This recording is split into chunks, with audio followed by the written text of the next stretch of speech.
7교시에는 확률의 덧셈 정리 알아볼게요.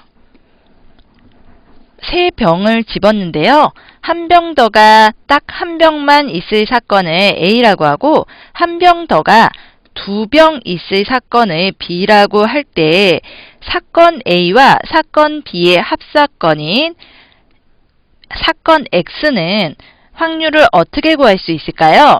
이것은 사건 A와 사건 B의 합사건으로 볼 수가 있는데요. 집어드는 세 병 중에서 한 병 더가 한 병만 있는 일과 한 병 더가 두 병 있는 일은 동시에 일어날 수가 없는 거죠. 그렇기 때문에 두 사건은 배반 사건이고요. 그래서 두 사건의 합으로 계산할 수가 있습니다. 그럼 전체 10병 중에서 3병을 선택하는데 그 중에 한 개는 한 병 더, 그리고 두 개는 꽝일 확률을 구해본다고 하면은요. 이때 전체 사건은 10개 중에 3개를 고르는 것이고요. 그리고 한 병 더가 하나 나와야 되는데 한 병 더는 모두 3개잖아요. 3개 중에서 한 병 더를 한 개 찾아야 하고요. 그리고 꽝은 8개인데 8개의 꽝 중에서 2개를 골라내어야 합니다. 그렇다면요. 여기에서 얼마가 되죠? 15분의 7이 나오겠죠?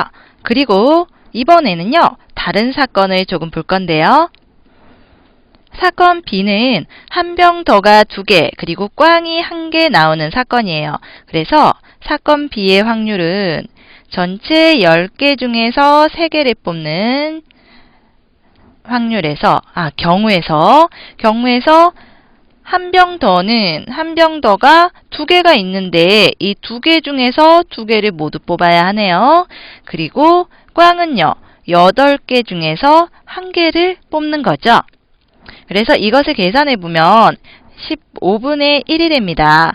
그럼 결국 우리가 구하려던 3병 중에서 한 병 더가 하나라도 섞여 있을 확률을 구할 때 이때는 한 병 더가 하나만 섞여 있는 경우, 그리고 2개가 섞여 있는 경우 이렇게 생각해서 아까 찾은 사건 A의 확률과 더해주면 되겠죠. 그렇다면은 아까 15분의 7, 이번에 B 사건은 15분의 1 더해주면 15분의 8이 되네요.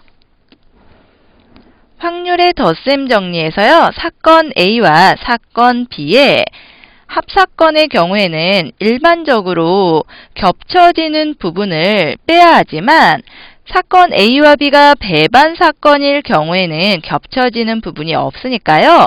사건 A와 사건 B를 그냥 더해주기만 해도 됩니다.